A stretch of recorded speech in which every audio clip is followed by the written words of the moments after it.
Starting in about 1 minute or two. Just want to admit a number of people so that no one is left behind.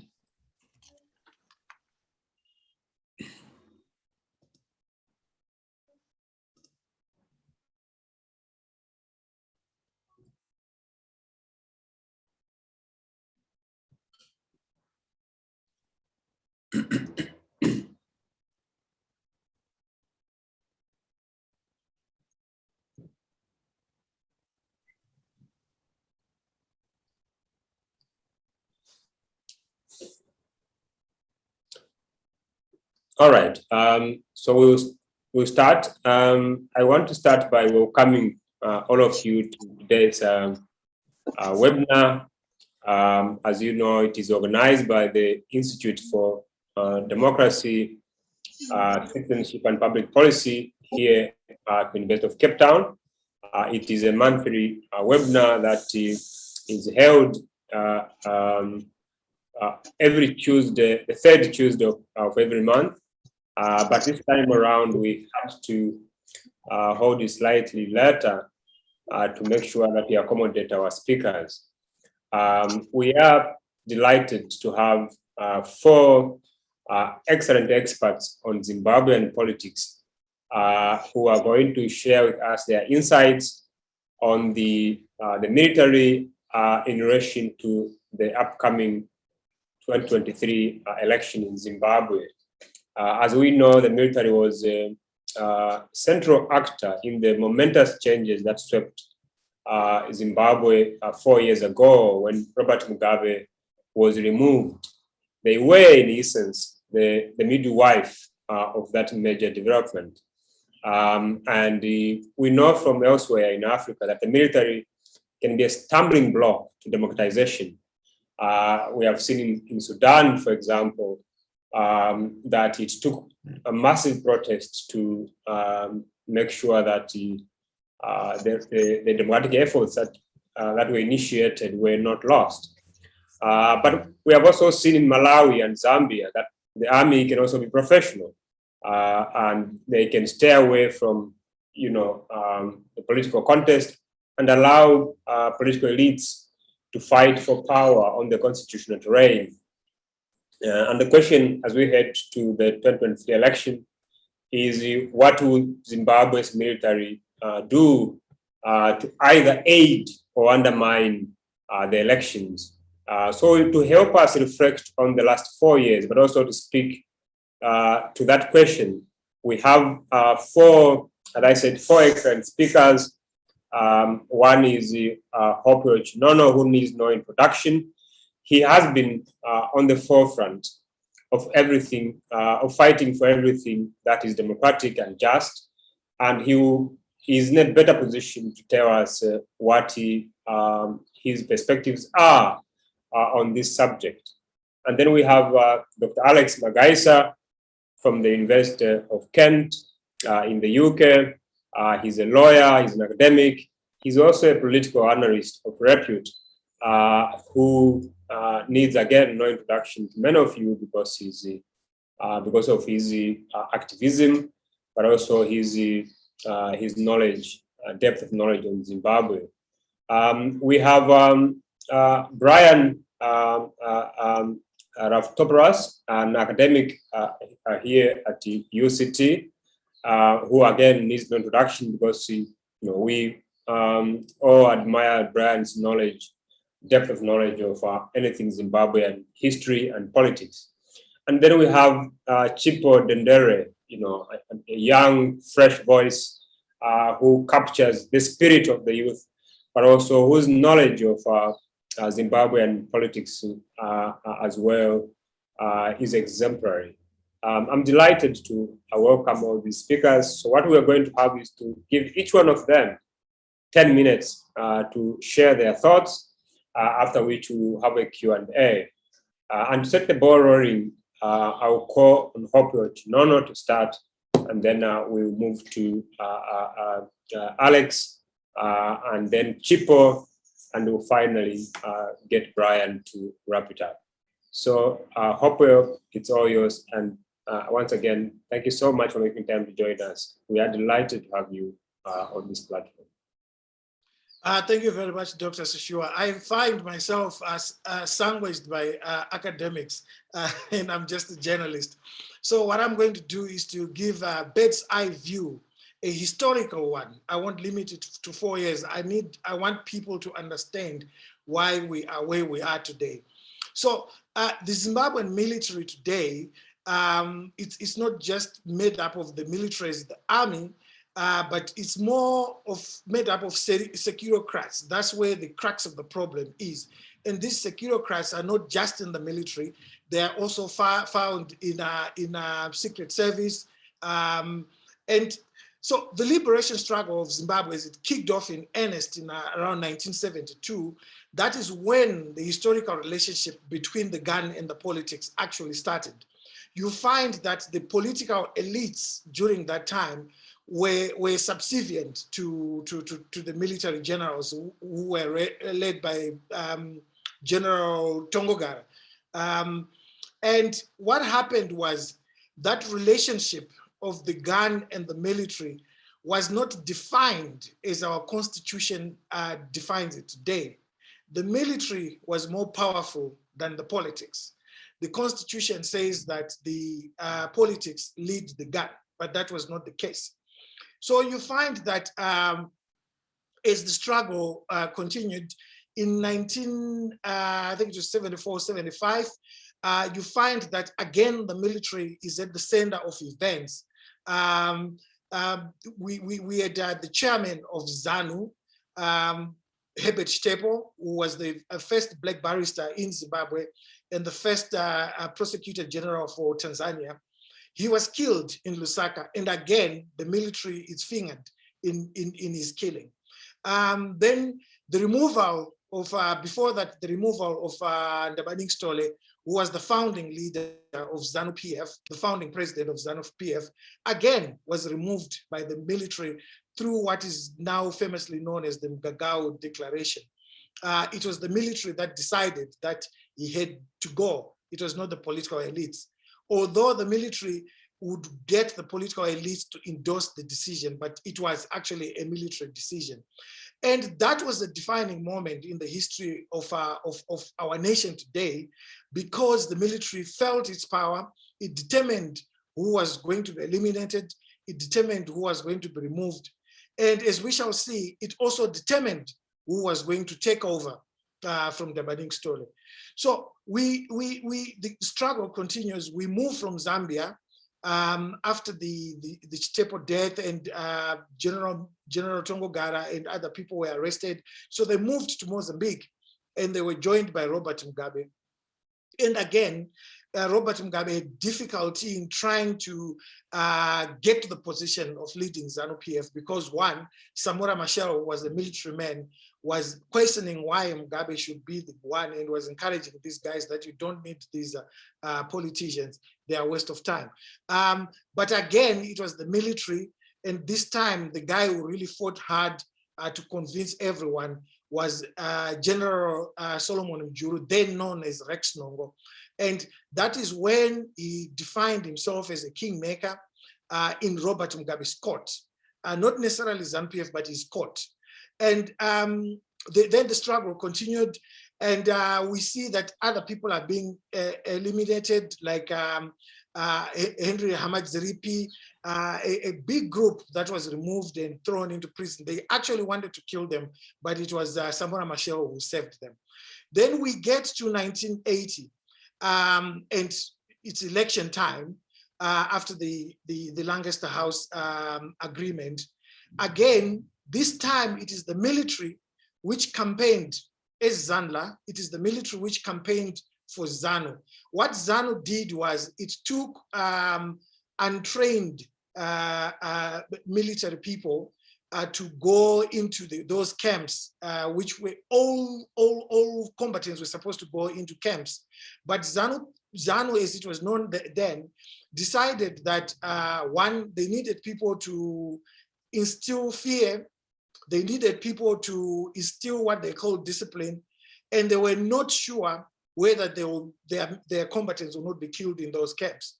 So again, we see the military going into rural areas during 1980 and campaigning for Zanu-PF. That time it was Zandla. It was not yet an institutional part of the post-colonial state. Then that is when the military was then drawn into party politics as a repressive tool on behalf of Zanu-PF. But what we then see is 1980 to 1981, there's a bit of some allow, and although there were some fights going on between Zanu and ZAPU, led by Joshua Ngomo. But what Mugabe then did was to establish the Central Intelligence Organization, CIO, to become part of the Zanu-PF tools to be used. And again, the police was then joined by the CIO. And who was running the CIO? It is the current president, Emmerson Mnangagwa. And then we went into Gukrahundi. Again, they established a military unit, the 5th Brigade. And again, the current president was at the center of what was happening in the Midlands and in Matabeleland. Then after Gukrahundi, we have a merger between PF ZAPU and ZANU. They became ZANU-PF. This time, the military takes a backseat, supposedly. We see the CIO and the police being active in a lot of stuff that was unconstitutional, but on behalf of ZANU-PF to make sure that it retains power. So whenever there was a need to intimidate, it was the police, it was the CIO. And as we were growing up, some of us, we grew up to fear the CIO. They were known as the guys in dark glasses. They would come to borrow stores and you would see their guns and so forth. So those were the central apparatus for Robert Mugabe. And then post 2000, after the MDC was formed, there was now a danger that ZANU-PF would lose power. Again, we see General Zinawashe, who was the CDF in charge of all the security apparatus. He had a press conference where he said that the military was not going to salute anyone, was not a liberation hero or a war veteran. He said the president was a straitjacket. Again, we see the military at the center of this, but it was not just the military. It was the CIO, it was the police, it was the prison services, and it was the army. Then the economy starts spiraling out of control. Again, we see the military now being dragged not just into party political issues to do with Zanu-PF, but they were now being brought into state institutions. So you'd find that retired military men, they were put in a para-state house, they were taken to the central bank. And what a lot of people didn't know then was that a lot of the decision-making was now being made by the securocrats. It's called JOC, Joint Operation, I think, Commission. And they were making these decisions, and then they will be endorsed by cabinet, or they will be endorsed by the Zanu-PF Politburo. But they were central to what was happening. And that is when we started to see that, in essence, Zanu-PF was ceasing to exist. It had become a party that was overtly now underpinned by the military. And it had made cabinet irrelevant, because anything that was being said in cabinet had to come from JOC first. And then we started seeing the military getting into business with diamonds. The military was cutting deals. And what the military had essentially become was inward looking. Most militaries are there to secure the sovereignty of the country from external forces.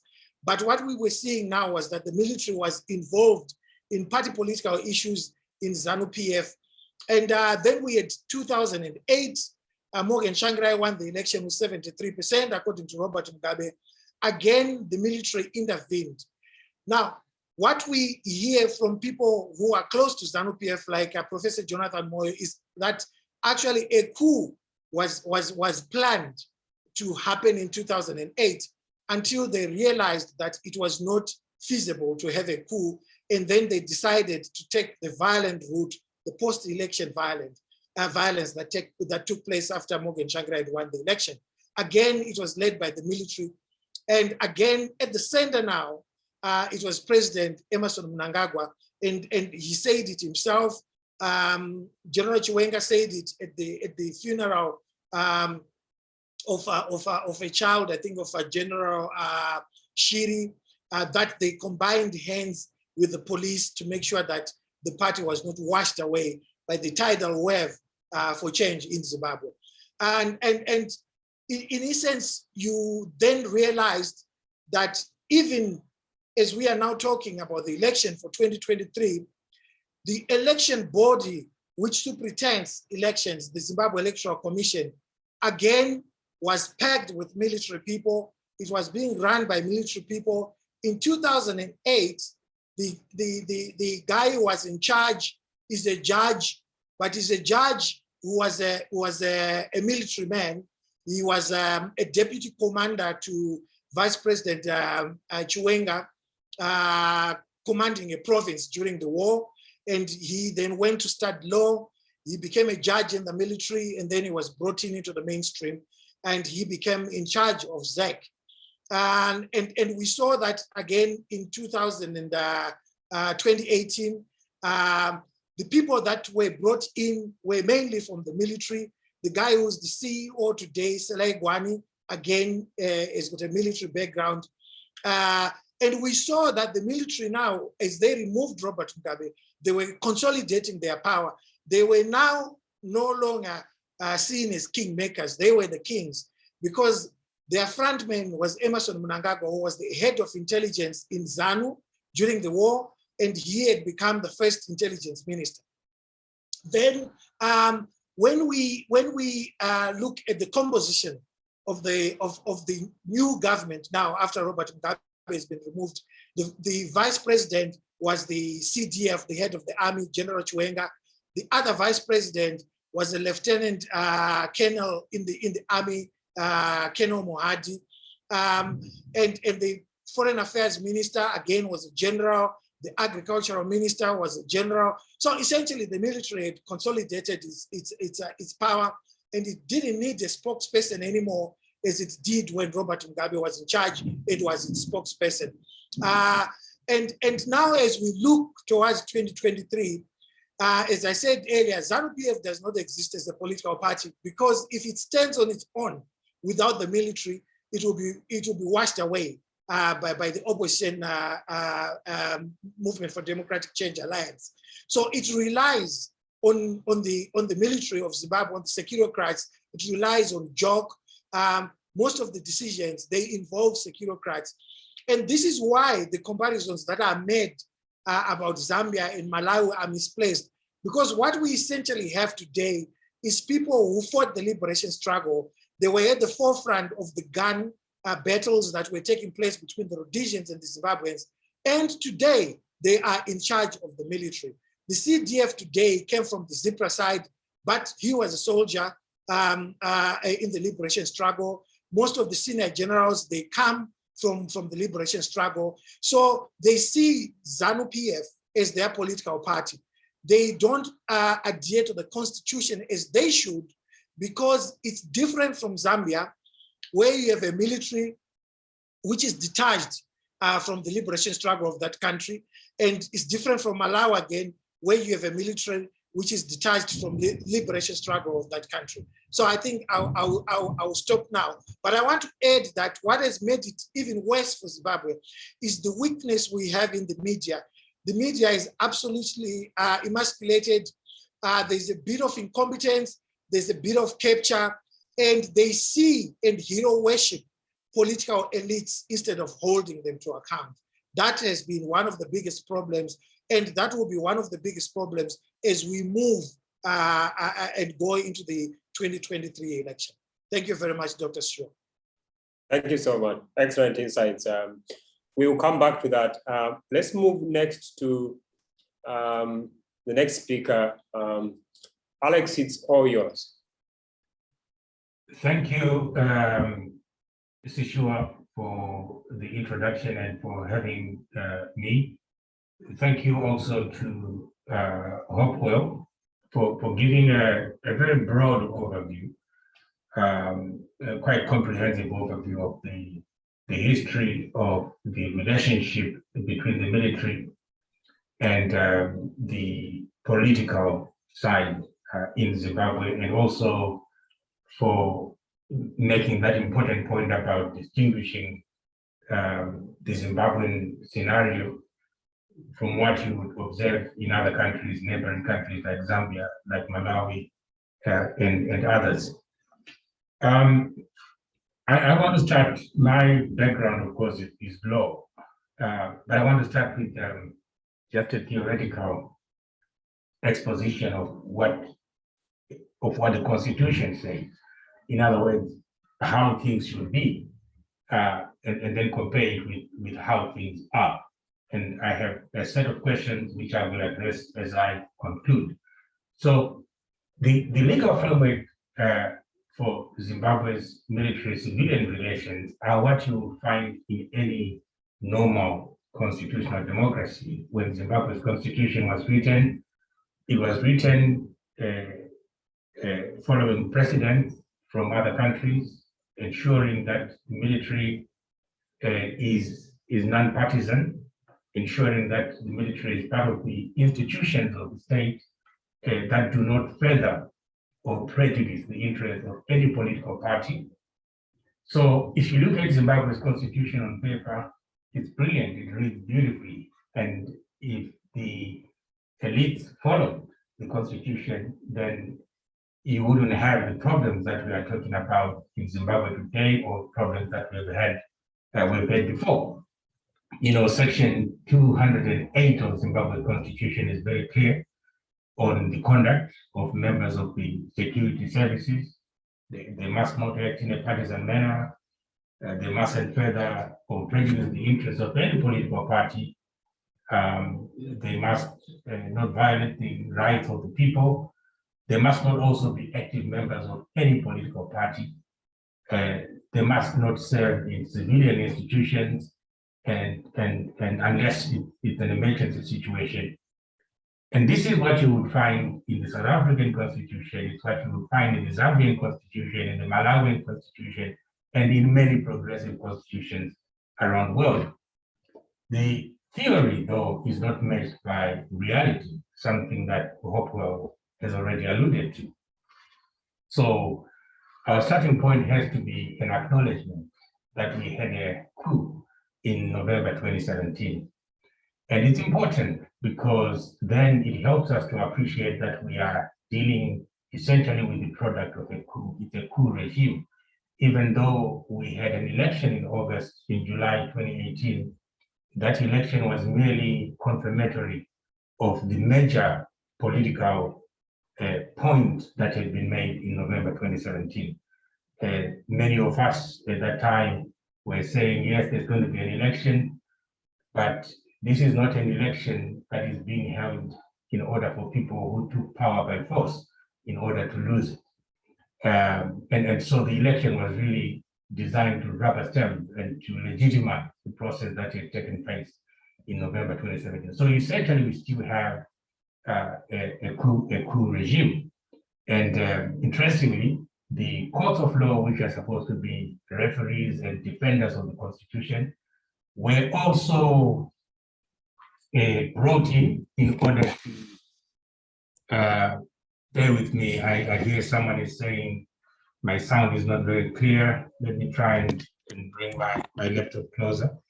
Hopefully the echo is less. So we had this development in November 2017, which is very important for us to appreciate that we are dealing with a coup regime. And a precedent was set that it is possible to upset the constitutional order, and and everybody will accept it, and life will go on as normal. Now, once we acknowledge that, I think it helps us then to understand how we progress towards the 2023 election is there going to be any significant change between what happened in 2018 and what's going to happen in 2023? Knowing and appreciating that we are dealing with a coup regime, which is backed by the military, is very important in that process. So I have four, rather maybe five fundamental questions, which I think are relevant in this analysis. Number one, how do you undo a coup? How do you undo a coup? Is it possible to have a civilian process, in other words, an election to undo a coup, such as we had in November 2017, or do you need another coup in order to undo that coup? That's an important question, and I think that President Emmerson Mnangagwa was fully aware of the dangers that he was facing, and if you assess what he has done with the security services since the coup, is he has made moves to do what we might call coup-proofing. In some ways, he has redeployed a lot of the key actors during the coup, and some of them, we might say he has been fortunate because the hand of death has taken some of them away and they are no longer on the scene. So he has made moves in order to coup-proof himself, and I think that's one point that needs to be really looked into.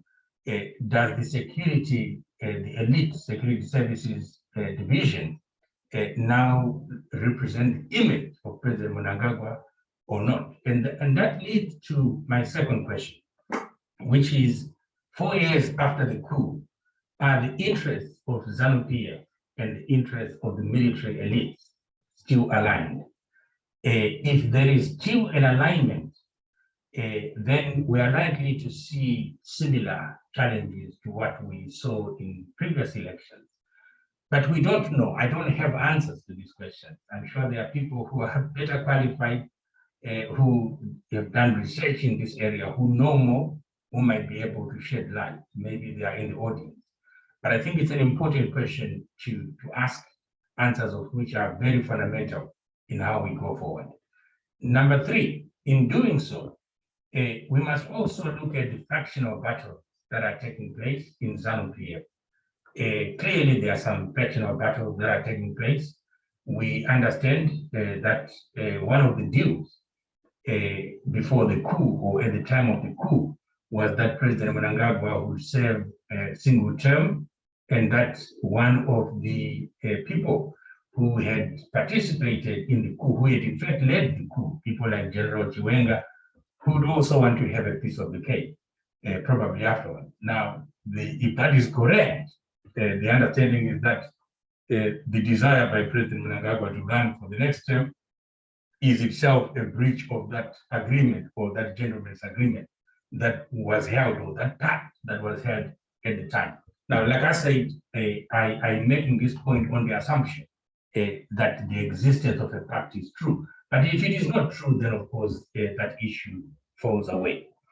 But the issue of factionalism is important. To what extent does it include the military? Is the military a single unit? Sure, that led me to the fourth question. The fourth question concerns the internal cohesion of the military itself. In other words, to what extent is the military or the security sector, to put it more broadly, a united unit? Is it a cohesive unit? We know that the coup was, of course, led by generals. In 2017, these were the senior military generals.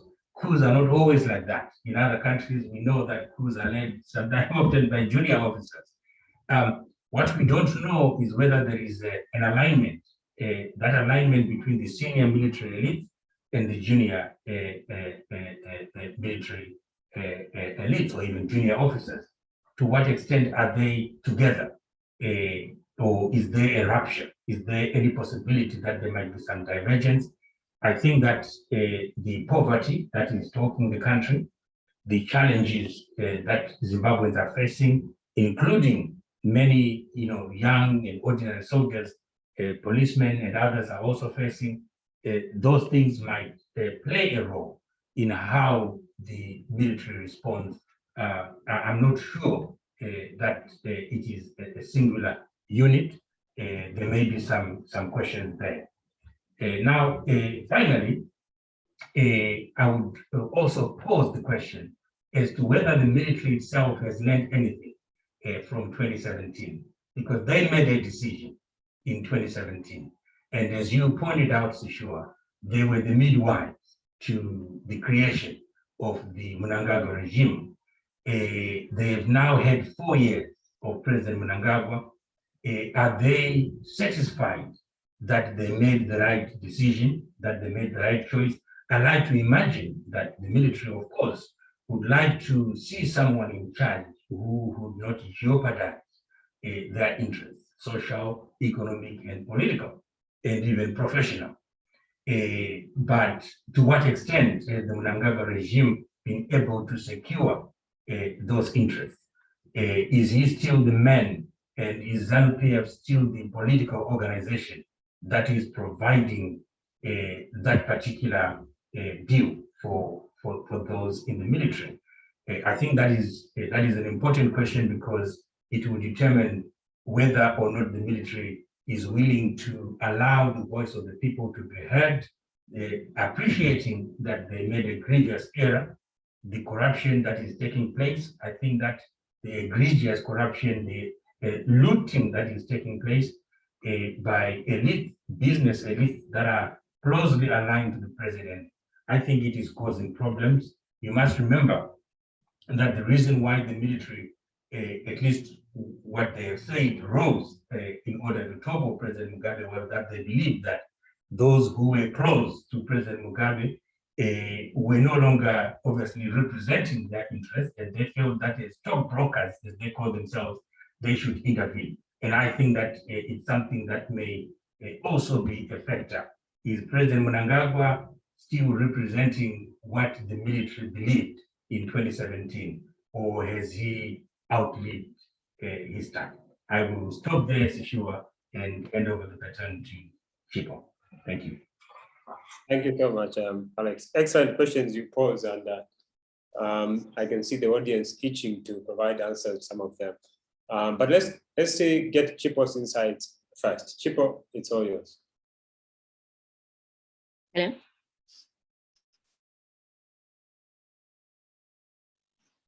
Oh God, it looks like my internet is being funny. Sishua, can you hear me? Yep, we can hear you now. Okay. So Hopewell and Alex have done a really good job of providing the overview, so I will not go through that. And I will start instead with, I think if you want to understand individual interests in anything, you have to follow the money.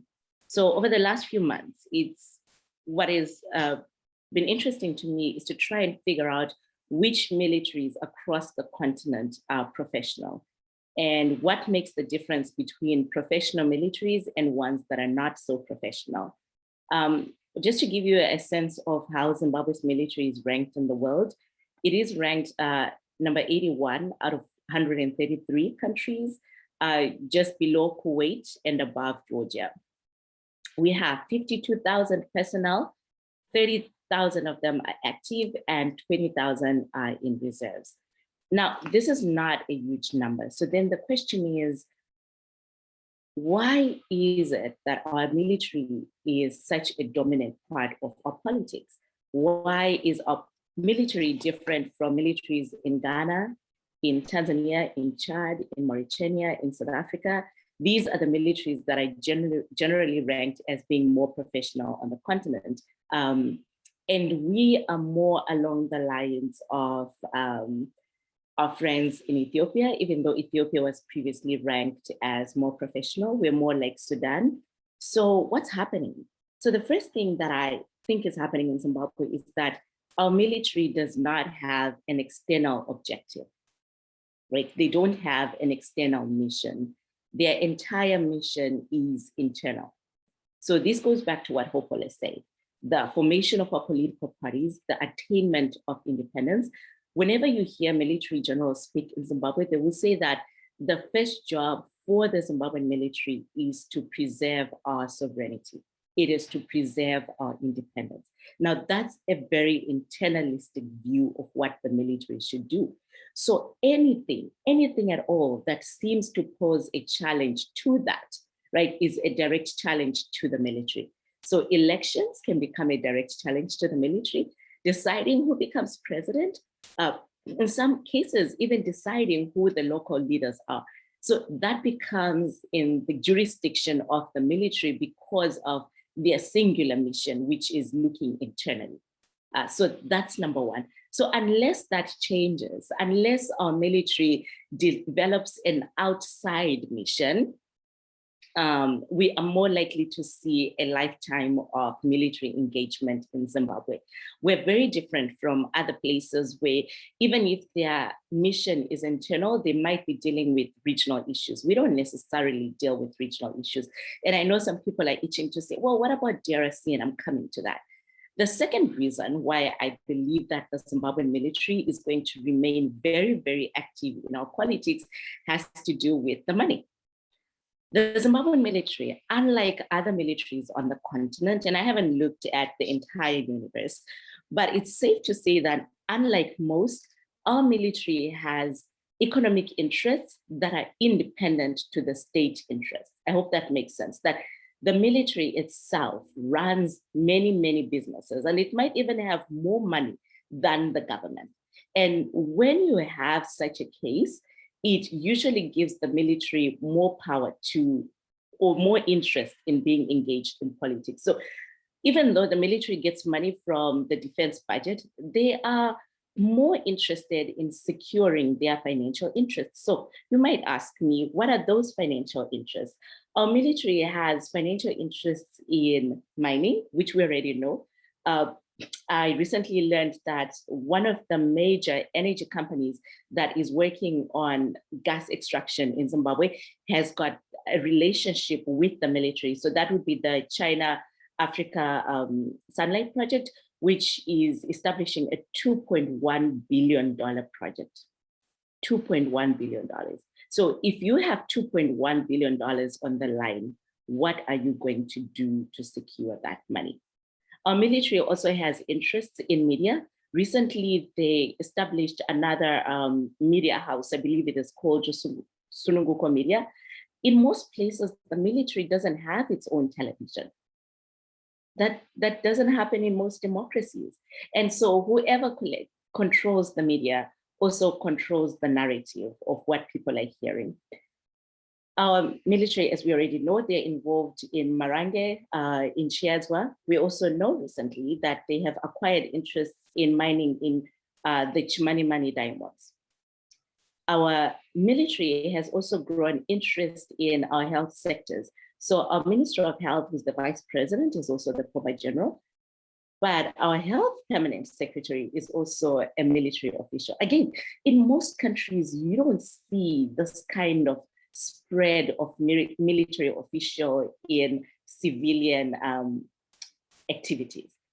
Our military is also quite big in, also I've already mentioned the media, and then just business interests all around, right? So you think about, I think there was a story recently on one of the big businessmen whose name is blanking, but he's been all over the news, that he has had to make serious negotiations with the military. So again, that's something where the money that is tied to our politics is tied to our military. And I think that's really interesting and that's really important for us to know.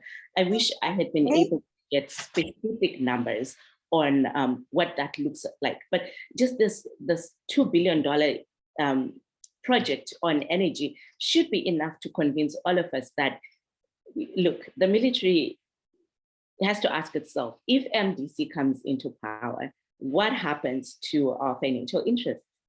Do we keep those financial interests? Do we lose those financial interests?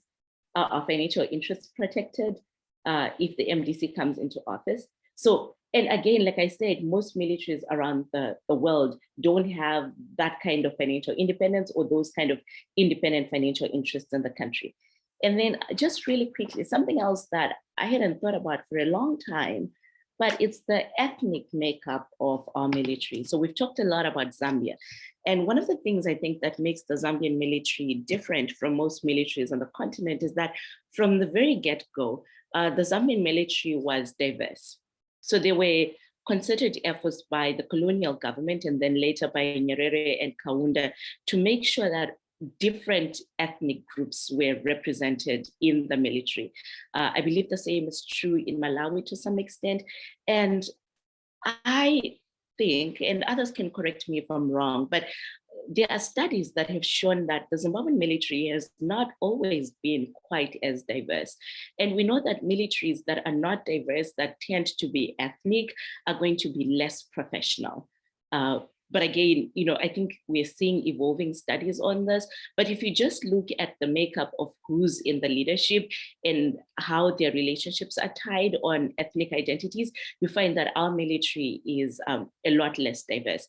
But what I want you to take away from this is that the military has too much money in our politics to walk away without serious, and I mean very serious, assurances from incoming political parties that their money is going to be safe and that their money is going to stay their money. Thank you.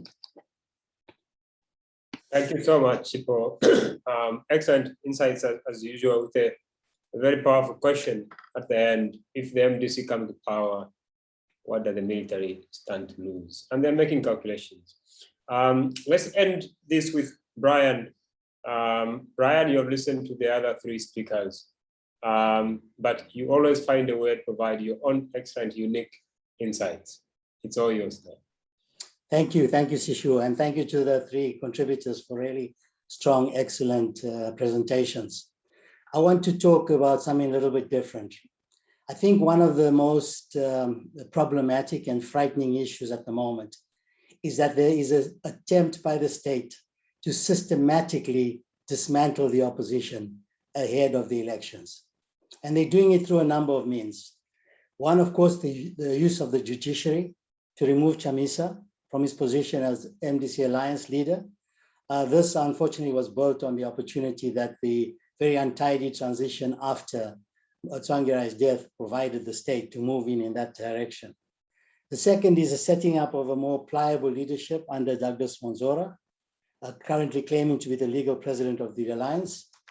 The third is the removal of scores of MPs and local councillors from parliament and the local government structures, so effectively disenfranchising the Zimbabwean electorate.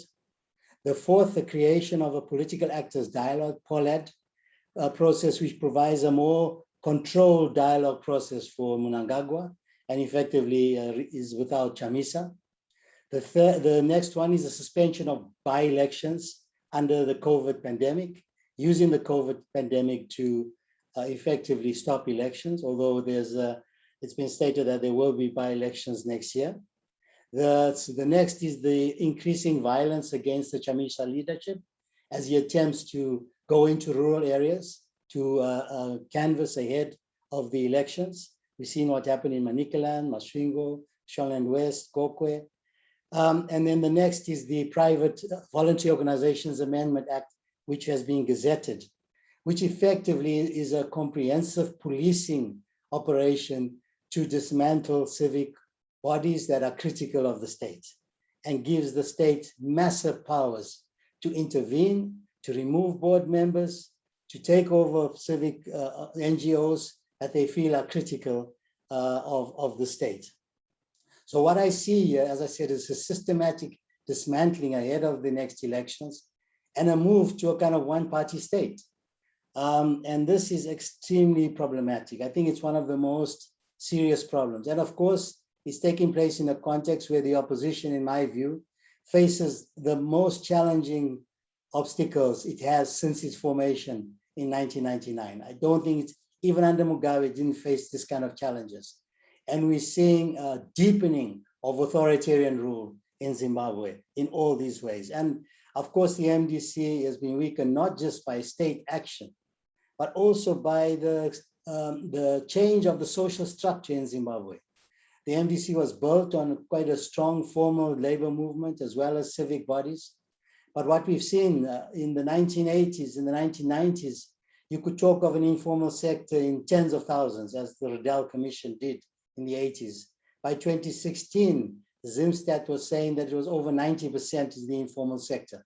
So this is a massive restructuring of the social structure in Zimbabwe, removing formal sector workers and the capacity of trade unions to operate, and therefore also weakening the formal opposition. This is, I think, as I said, a severe challenge going ahead of the 2023 elections. And building on what the other speakers have said, this is, as with other post-colonial states, the state is the center of accumulation, because where there's a weak private sector, or as in the post-settler colonial states, the private sector was controlled by a small racial minority, the state therefore becomes the center of accumulation. And when the military is embedded in that, there is no way they're going to step away from that without a serious fight, because their identity, their accumulation model is built on control of these state structures, which allows them access to public resources, which allows them access to private resources through the state, and through which this elite of the state and the military elite is built, and they're consolidating that position. In terms of a way forward, I mean, it's going to be very difficult, because at the moment, because of the state of the opposition, because of the increasing authoritarianism of the state, there's not going to be much room for the opposition and the civic movement to move. What we saw in the past, the only time there's been any real movement is when we've had some kind of consensus of national, regional, and international pressure, as we had in 79, 80 at Lancaster, where we had pressure not from the frontline states, from South Africa, on Smith, from the internationals, and then in the GPA period, where again, there was pressure nationally after the elections, and then pressure from SADC, who refused to accept that election result. And then you had some buy-in from the internationals. At the moment, we have a very problematic situation, because the sanctions debate has provided the Mnangagwa regime with a certain legitimizing narrative to keep the region on its side and to divide any kind of possibility of a consensus. Although there was, and of course the South African government is facing its own existential crisis and doesn't have the kind of confidence to lead any new initiative on Zimbabwe. We saw how the initiatives from South Africa were dismissed, the Mbeki visit in 2019, the 2 ANC visits in 2020, which was simply dismissed by Zanu-PF. And with SADC, SADC is a weak structure. It will only move if a particular country, in conjunction with other countries in the region supporting it, make a move on Zimbabwe, as they did in 2008 under Mbeki. Now, what was interesting recently, though, was the statement by the Malawian president, the new chair of SADC, on the sanctions issue. Because even though in that statement he confirmed SADC's solidarity for the removal of sanctions, he also had this to say: the Republic of Zimbabwe and the SADC region are committed to engage in meaningful and constructive dialogue with all relevant stakeholders with a view to consolidate the rule of law, democracy, governance, and human rights. It's only through such exchanges that better appreciation of concerns of all parties could be secured and progress towards their resolution be achieved. So that even in this caveat of a statement, which is placed in the context of this solidarity statement, there is a recognition that there's a need for dialogue around these issues, which have been at the center of opposition and civic demands since the 1990s. However, to get SADC to move, we need a leading country like South Africa to take that initiative. And at the moment, that's simply not there. So my real concern here is this systematic dismantling of the opposition that's taking place, and a move, as Mugabe tried in the 80s, towards a one-party state. And we need to be careful that that doesn't take place. I'm going to stop there. Thank you. Thank you so much, Brian. You raised excellent points that also help us to locate the role of the military in relation to the other broader factors or attempts by the ruling elites to undermine, civil society as well as the political opposition. Thank you to all the four speakers. You have provided excellent insights on this question, starting with the Hopewell, who provided the historical overview of understanding the military's role in Zimbabwean politics, and then we had Alex, who raised very, very fascinating questions that for me were summed up by one of the questions was, what has changed from 2017 to now? As we head toward the next elections, is what held the military still there? That pact is still holding, and is the military itself cohesive? Because sometimes we can talk of the military as a cohesive unit, but there's actually a mismatch between the interest of the rank and file and the generals. Even when the generals are benefiting, there is a possibility that that's not shared by the rank and file, and sometimes the rank and file actually hold the power and they constrain the actions of the generals. So the question that Alex asked are extremely important to understanding what happens in 2 years' time. And Chipo really brought us back to the question of money. What does the military see as a threat to their interest if the MDC or the opposition want power in Zimbabwe? And that raises another question of what the opposition themselves are saying in their messaging. Are they presenting themselves as a threat to the military's interest, or are they actually assuring the military, particularly the rank and file, that you are all like the rest of Zimbabweans experiencing economic difficulties and we are there to save you? That's an important intervention. And then, of course, we had more recently from Brian about the broader forces, the ways in which the state is really attempting to cripple the opposition by all sorts of means, using the judiciary, using the police, using violence, which is not new. At this stage, I would like to open the floor to our audience. I must apologize that we are not able to accommodate everyone. There's so many people outside seeking to join, showing interest in this topic, but also in the quality of our speakers. We will make the recording of this program available on YouTube after the show.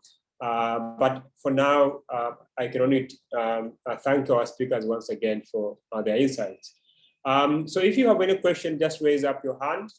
We will take a series of questions and then allow the panelists to respond. Some of the questions are already in the chat box. I would encourage the speakers to have a look at that in case one is directed at you. But for now, I thought I should pick perhaps 5 questions. I can see 4 hands already on my screen.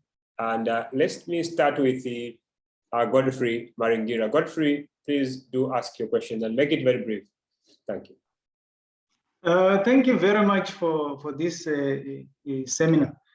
My question is quite direct to the whole of the panel. In most cases, they talk about the military in Zimbabwe. Whom do they refer to when they talk about the military in Zimbabwe? And that is one question. The other question, very briefly, has to do with the military professionalism, which I think Chipo was trying to allude to.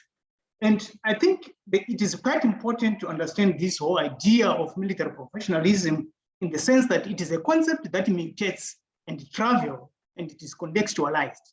So what does Chipo really mean when she talks about military professionalism? Thank you very much. Thank you so much, Godfrey. Youngson, please pose your question. Okay, thank you, Doc. I've already put some questions in the chat box. I think I will just ask Brian one question. He spoke about sort of the opposition attempts to capture the opposition by the state. My question is, how best can the opposition resist this state capture as we are going towards 2023? Thank you. Thank you so much, Youngson. Kuzai. Thanks. This question is to Dr. Chipo. I just wanted to find out, because from the way you speak of the army in Zimbabwe, it's almost like a privatized army in a sense. And I get the impression that there are individuals that are trying to use the institution of the army to actually pursue their economic interest, right?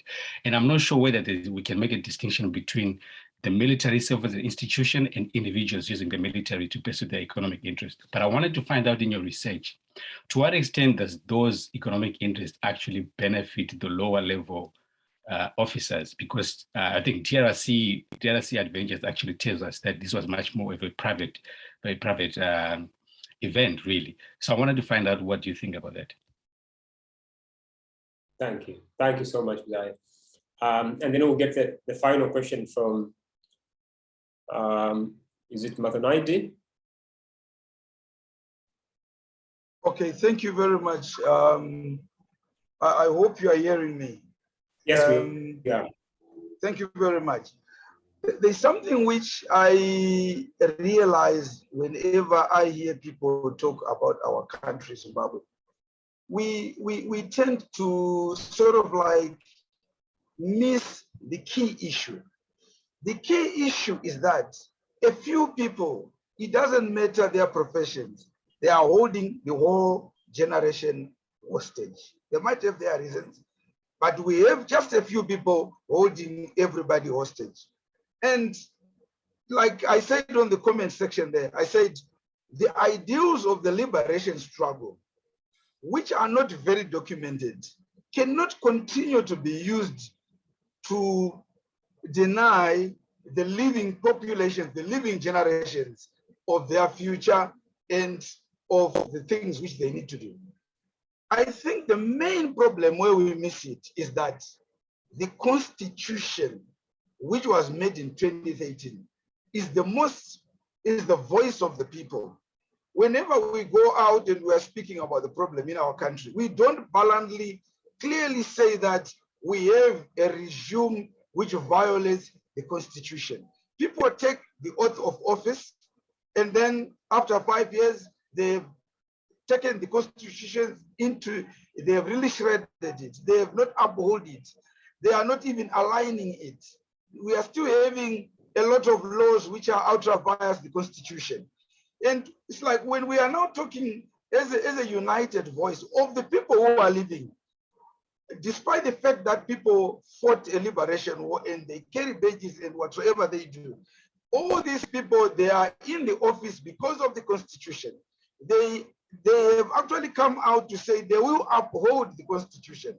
And when they don't, we don't talk about it. So you find that we are ending up looking at tribal issues which are not important. One of the reasons why the elections always make us fail to succeed is because it's difficult after a rigging to clearly prove that somebody has rigged. But it's so easy to prove that here is a president who is not upholding a constitution. And I don't know, I would want to ask people like Mr. Magaisa to say, when we talk about people being impeached for not keeping the constitution, because the hypocrisy is, people, they lift their hands and say, we will uphold the constitution. The constitution is very clear of what those people are supposed to do. How do they get away with it then?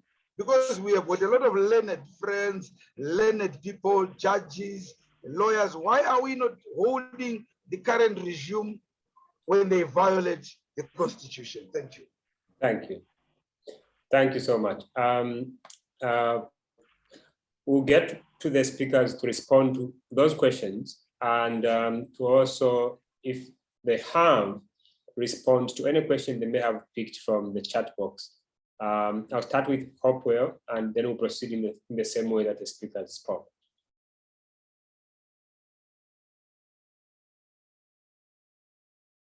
Hopewell, you have to unmute. Oh, sorry. I'll respond to the first question. I think the first question is very important because it points us towards understanding the real goings on in the Zimbabwean military or security establishment.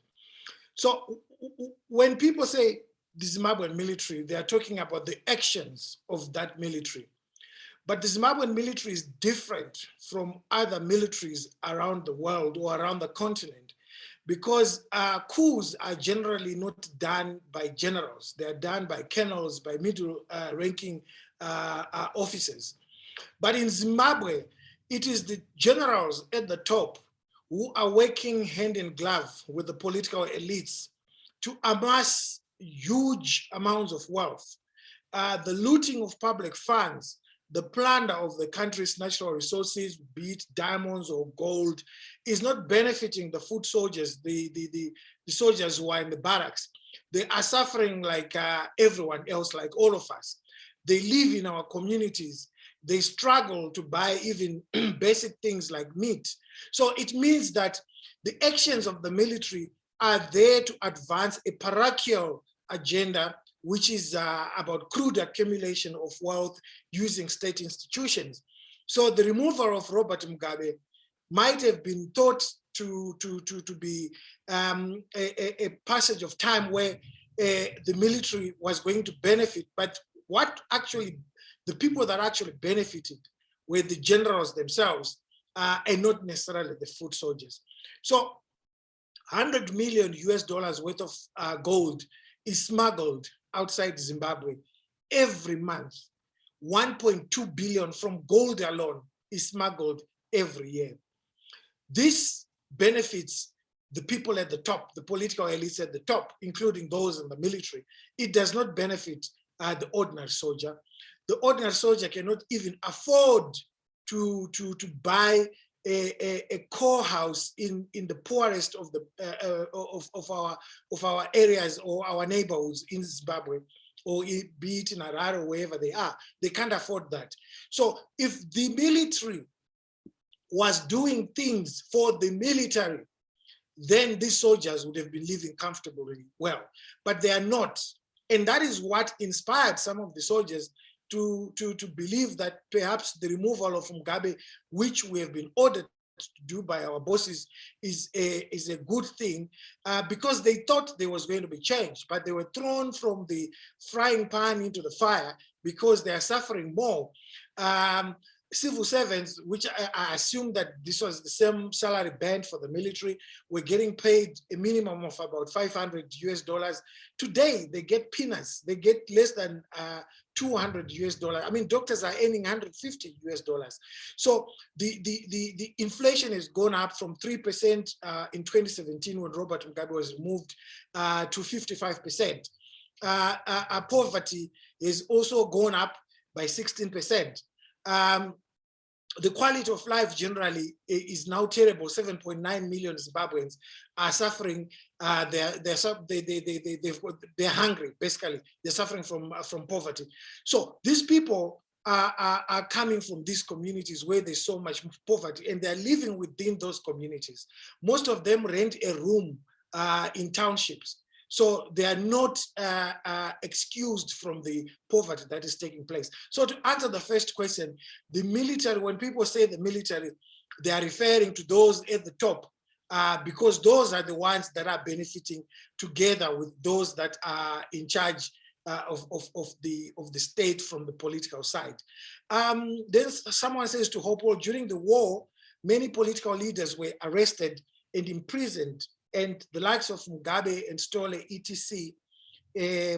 And this left the military being in charge of the liberation project. Is this not the moment the political elites lost their power? I think that we have to understand that ZAPU and ZANU, which was formed in 1963, were formed by political elites. It was politicians who formed these political parties. People like Emmerson Mnangagwa were nowhere near the formation of these political parties. So it was the nationalists who formed these parties. But what then happened is when the decision was made that there must be a liberation struggle led by the gun, because according to what Mugabe said, Ian Smith was not responding to everything that they had tried. So the only thing that he could respond to was the gun. And I remember when Joshua Ngomo was given his honorary doctorate, he said the same thing, that he did not want to use guns, but that was the only language that the Ian Smith regime could understand. So when the struggle for liberation became a military struggle, of course, those who were in charge of the military side realized how powerful they are. But it's also correct what Jansen said, that at that point in time, there was a dysfunction in terms of the nationalists. They were in prison and the military became much stronger. That's when you see General Tongogara moving in with his cabal to remove Chipo. And the other thing that people must understand is that when the struggle was being waged from Zambia, the Zambian government under Kenneth Kaunda wanted the military to be below or to be subservient to the political leadership, which was led by Herbert Chipo. I remember speaking to President Kaunda, I think it was around 2005, and he was telling me that the last days of Herbert Chipo, he was so terrified of his military. But because the Zambian government was telling them that they have to observe that the political leadership was leading the struggle, not the military. And when Chipo was exterminated, when he was removed, when he was killed through a bomb, assassinated, the Zambian government moved to arrest General Tongogara and the group of people that were involved in the assassination of Herbert Chipo. But when the struggle moved to Mozambique, the military felt emboldened because now they were living in a country which was being run by a military man, Samora Machel, who actually was opposed to Robert Mugabe coming to lead the struggle for Mozambique, because he was telling the military that you don't need these politicians, they are useless. So the military became much stronger in Mozambique, and it was also working hand in glove with Frelimo. So I'll leave the other questions to the colleagues. Thank you so much, Hopewell. We have until we have about 5 minutes remaining before we should end the program. So I'll ask the other three speakers to answer any question within that 5 minutes so that we are not cut off, and you can share your concluding remarks as well. I'll start with Alex, and then Chipo, and end with Brian. Okay, thank you, Sishua. Yeah, I mean, because of the lack of time, of course, we can't address all the questions that have been raised. But there's someone who spoke about the Constitution. I thought that my presentation was actually predicated on the Constitution. I started with an articulation of what the Constitution says and how the Constitution was breached. Maybe the speaker hadn't paid attention to that particular aspect. He asks, why do we not, take action, go to the court and so forth. Part of the problem is that, Mnangagwa, just to reiterate the point made by Brian in his presentation, apart from dismantling, the systematic dismantling of the opposition, there is also the systematic building of authoritarian institutions. So you see the amendment, constitutional amendment number 1 and number 2, they are designed specifically to compromise and capture the judiciary, to make sure that the judiciary is beholden to the executive. We have a Chief Justice today who owes his current tenure in office to President Mnangagwa, and therefore is beholden to him. Now, someone says, why don't you go to court? You can go to court all day, all year, and you will still come up with the same results, because this is an institution that has totally lost its moral compass and is no longer able to play a political referee. And that is the same problem that we also have with the Zimbabwe Electoral Commission, a point that we should have spoken about in more detail. I'll stop there, Sishua, and allow Chipo and Brian a moment to say something. Thank you. Thank you. Thank you so much, Alex. Chipo. Thank you. So really quickly on what I think Hopewell answered, who do we mean by the military? I also wanted to answer the question on military professionalism. You know, I think what we mean by this is respecting the constitution, which Alex has already talked about, but it's also about these national ideals. And I would say that Ghana is a really good example that went from a country that was having coup after coup to now a military that understands that their place is not within civilian politics. And that's something that's lacking within Zimbabwean politics.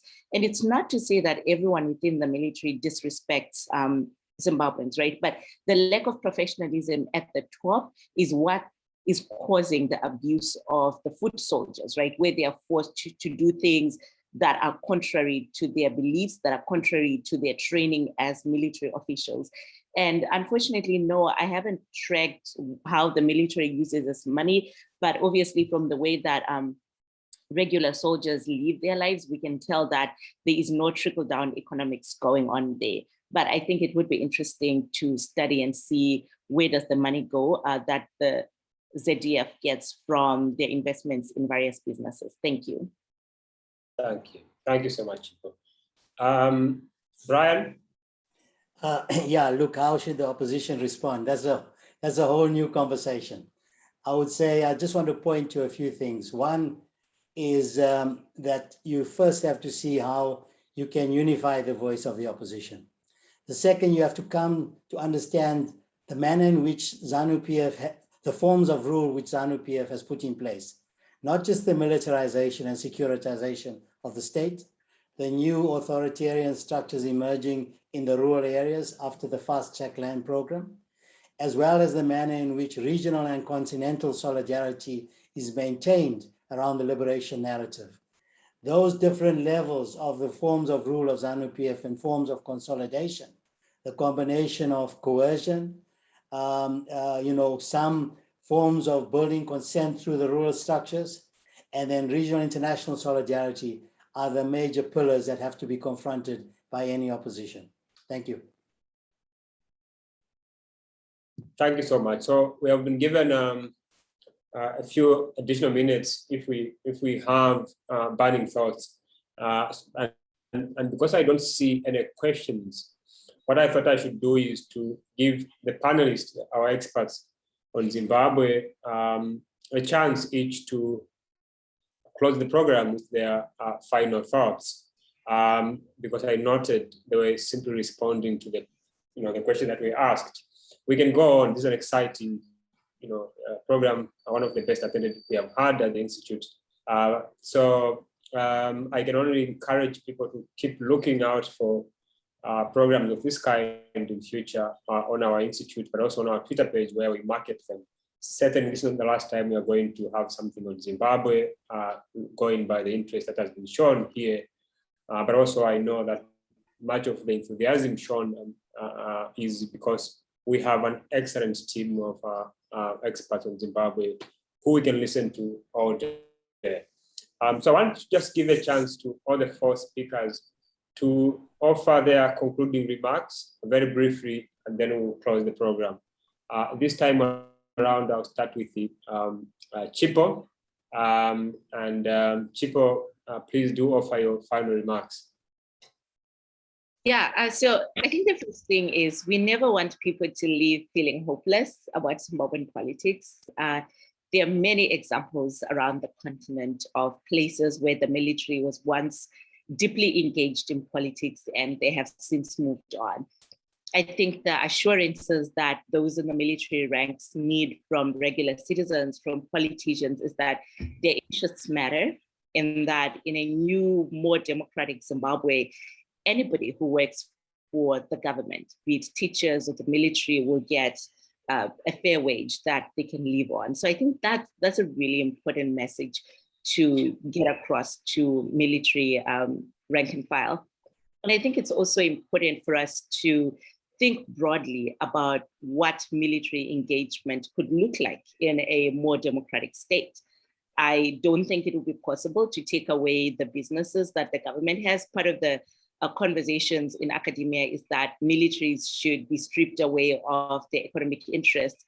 But I think in a fragile situation such as ours, there would have to be some negotiations of how those business investments that the military has can benefit their people within the military. I mean, they employ 52,000 people. So what does it look like if 52,000 people and their families are getting fair wages? What does it look like if the military actually invests in housing and schools all around the country like other militaries have done in the past? So that's where I just want to end on a positive note that this is not all doom and gloom. Thank you. Thank you so much, Chipo. The next one is Brian. Thank you. Thank you very much, Sishua. I think the positive lesson we must learn here is that despite the major obstacles that democratic forces have faced in Zimbabwe, the history of opposition, of civic struggles, has actually changed the terrain of Zimbabwean politics. People went into elections, despite major obstacles, the opposition won. They beat the liberation movement and they were denied power. They've carried out all forms of struggle, strikes, stayaways, lobbying at national, regional, international level. They've shown that, and the legal side of the discussion has been hugely embedded in the discourse of constitutionalism. We pushed for a new constitution that would not have happened without the opposition, without the constitutional movement from civil society. The language, the discourse of the opposition actually influenced Zanu-PF after 2017. And Mnangagwa appropriated the language of the opposition, the language of constitutionalism, the language of re-engagement. These were all things that were being pushed, the language of rights, even though it proved to be false. But in order to try and gain some legitimacy, he was forced to take on the narrative of the opposition. So that this important lesson has to stay with us, and we can rebuild, and we need to rebuild. Thank you. Thank you so much, Brian. And I'll go next to Hopewell.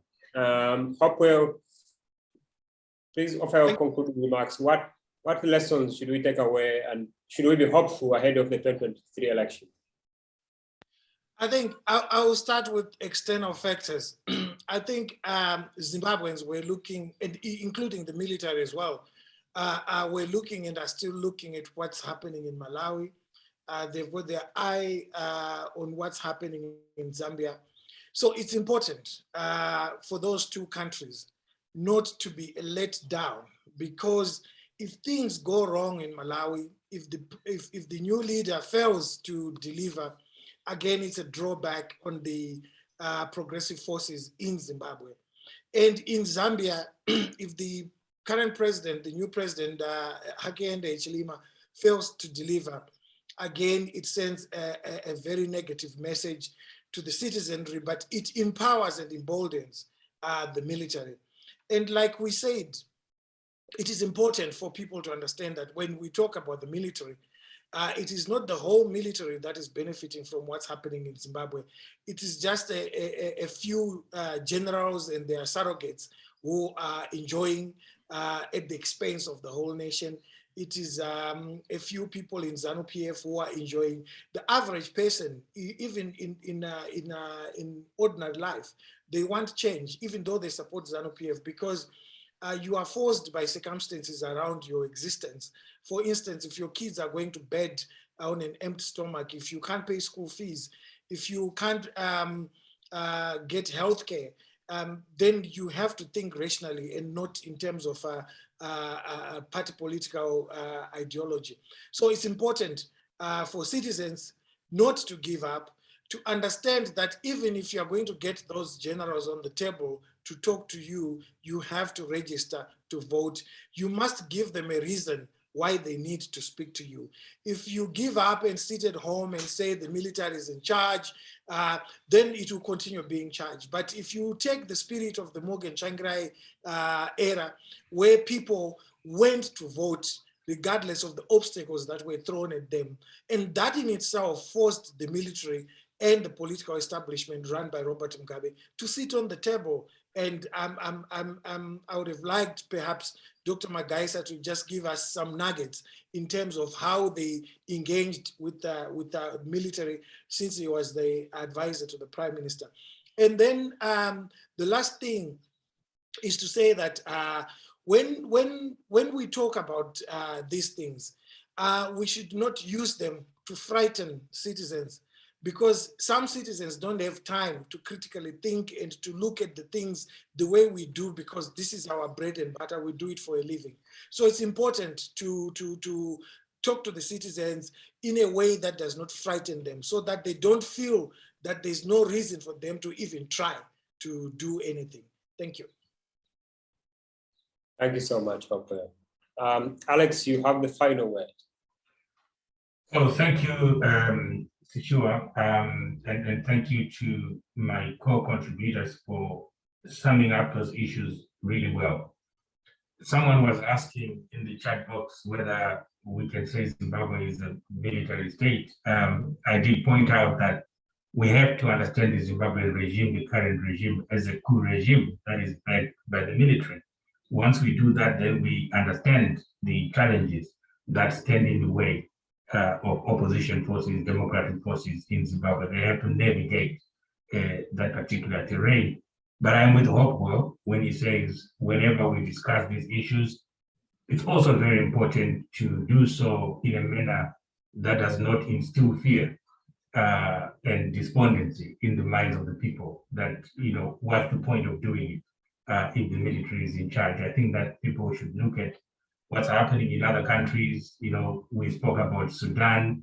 The military intervened, they carried out a coup recently, the people stood up and said no to it, and the military has relented. So I think those are positive examples that people need to see that it is possible, even when the odds seem to be so much against you.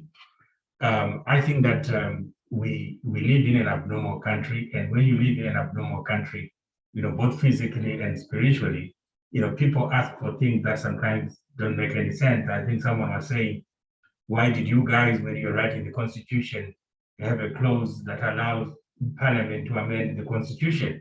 I don't know if there's any country in this world that does not allow its Parliament to amend the Constitution. It is standard in any country. The only reason why we are concerned in Zimbabwe is because, of course, we have a Parliament that is comatose, we have a Parliament that is captured, we have a Parliament that simply follows the orders of the executive, even if it means violating the Constitution. The problem is not what the provisions say. The problem is the values, the morals, the principles of the people who are in these positions of authority. And people have an opportunity to use the election to change things. And that's why it's important for people to really go out, register to vote, and be there when it comes to voting. I think that the military has to really self-introspect and say they made a mistake in 2017. They thought they were doing the right thing, but they had also made a similar mistake in 2008, and leading to that violence that caused all sorts of problems for Zimbabwe. If the military had actually wanted to change the direction of this country in 2017 after the coup, it might have had more influence in the outcome of that coup. But unfortunately, it became very narrow, very parochial, and missed the entire target, although people had been used to legitimize that process. I think that there's an opportunity to look back and say, we made a mistake. This is not our role as the military to intervene in political processes. Let this time the civilians make their choice, and we stand by whoever succeeds. I think it's an important juncture for Zimbabwe, having gone through 2017 and the disaster that has unfolded since. It's all there to see. I think many of the young ordinary soldiers, they are not living any better life than the ordinary Zimbabweans. They are suffering.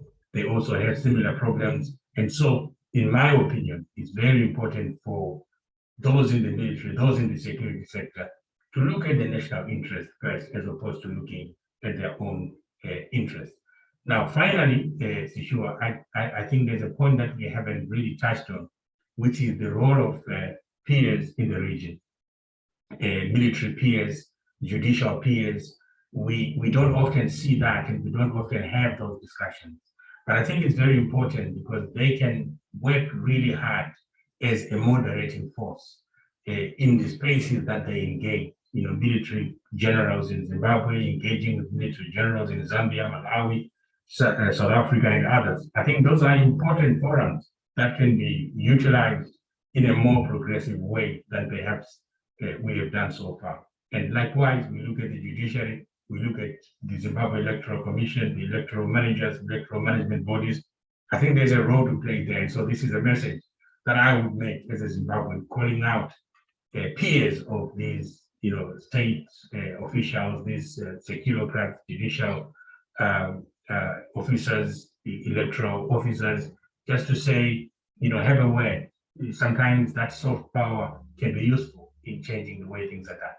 Thank you so much. I will stop there. Thank you so much. Thank you so much to all our panelists and for enriching the conversation with your expertise.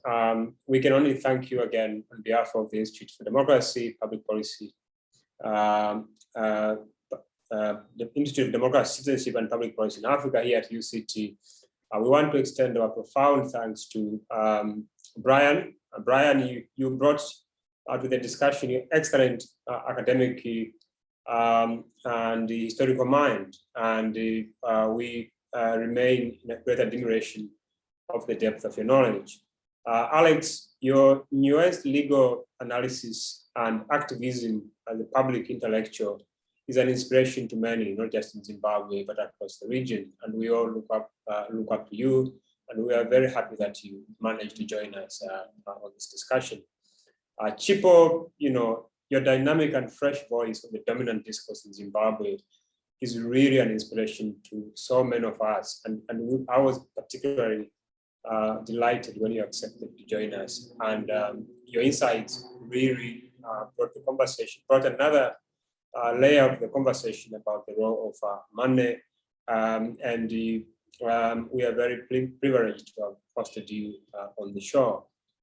Hopewell, you live on the front line, so we all knew what to expect from you. You are a celebration, not just for the region, but one of Southern Africa's greatest exports in terms of what it means to be a genuine activist, a committed reformist, but also one who is courageous in pushing for issues that matter most. And thank you so much for bringing your